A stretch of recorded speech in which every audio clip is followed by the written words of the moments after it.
A potential end to mass shootings. An historical look at events occurring at the end of December 2012 into January 2013. This young man is Nick Melly.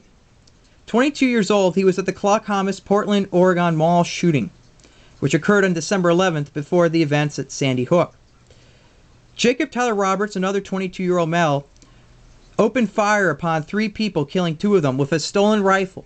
Before he even entered the building that day, he committed a crime by stealing that rifle. The story goes that Nick Melly saw the shooting, pulled out his Glock because he has a concealed carry, aimed it at the shooter, and made eye contact. The shooter saw him, grew scared, ran into a store, and committed suicide.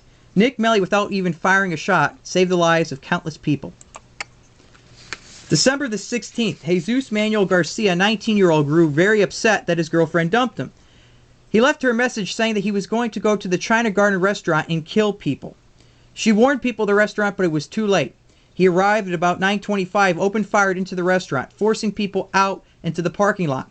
He chased them, firing in the air and firing at cars. A police officer heard the gunshots, arrived on the scene, and he shot at the police officer and the patrol car, smashing out its windshield.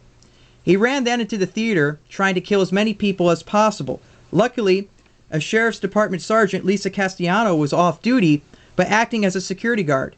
She pulled out her handgun and shot the young man 4 times, knocking him down to the ground, but not killing him. This occurred in San Antonio. December the 22nd, in Sacramento, California. 3 home invaders were shot. 1 died. The story goes that 3:30 in the morning, a gentleman had his daughter's friends over for a sleepover. Reports say that perhaps maybe his 20 young ladies were sleeping at the house that night. 3 men broke into the home, and the homeowner heard the commotion, pulled out a firearm, killing one of them, injuring 2 others with bullet wounds. Him himself was actually wounded in the firefight, but all the young ladies survived. This is another interesting case.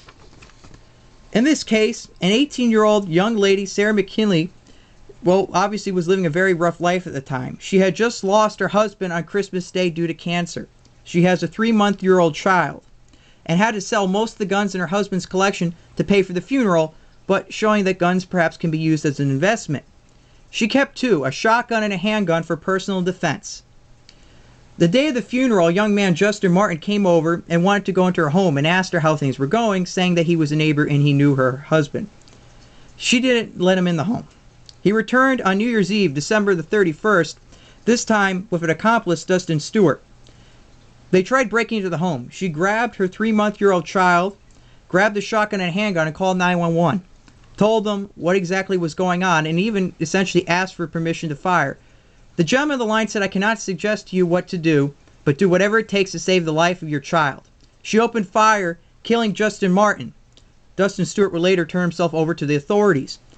The interesting thing about this case is that Justin Martin had an addiction to prescription drugs, and her late husband supposedly had some drugs, which were prescription drugs, in her home. He wanted to take some and sell the rest, is what the media was reporting.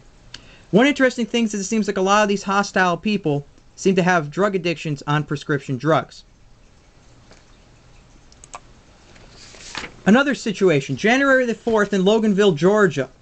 A woman is at home, working in her upstairs office with her 2 9-year-old twins. 32-year-old Paul Slater, a man who had just gotten out of prison, drives up in an SUV with a large crowbar, starts breaking into her home. She is worried. She takes herself and her 2 children into a crawl space. He's breaking through the home. He breaks into the crawl space and finds her there. She has a .38 caliber revolver, fires 6 shots, hitting Paul Slater 5 times in the head and neck.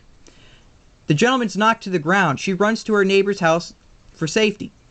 The gentleman eventually regains his composure, drives his automobile down the road, crashing into a tree, where there later the medical staff picks him up. Nevertheless, this man did not die, but any harm that was going to come to the woman was averted. Her husband, Donnie Herman, called her a hero, saying that she did exactly what any responsible, prepared gun owner should do. Ladies and gentlemen, what I just showed you was a series of events that I believe were not covered strongly enough in the media. The media always loves talking about horrible things. Seems like no news today is good news. And we've just seen how firearms can be used to actually save lives rather than kill people. many of these women perhaps would have died, and especially these children didn't have much of a way to defend themselves. So firearms aren't necessarily a bad thing, and in fact can be the last measure for someone to save their life. Thank you for your time.